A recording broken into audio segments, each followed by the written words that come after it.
In this video, I'm going to show you how to hyperlink in Adobe Acrobat. Now, the first thing you have to do, you want to go to the Edit tab at the right over here when you have your document open, and then you have two options. You could either go and select the text where you want to hyperlink, right-click and click on Create Link. That's the first way.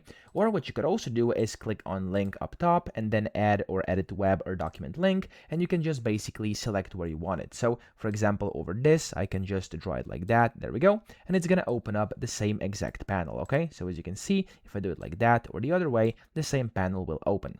When you do this, you have to basically select the link appearance over here. I'm just going to leave it as default. And then under link action, you want to do open a web page. So click on next, and then in here you want to paste the URL. So I'm just going to copy the URL to my YouTube channel here, paste it in and click on OK.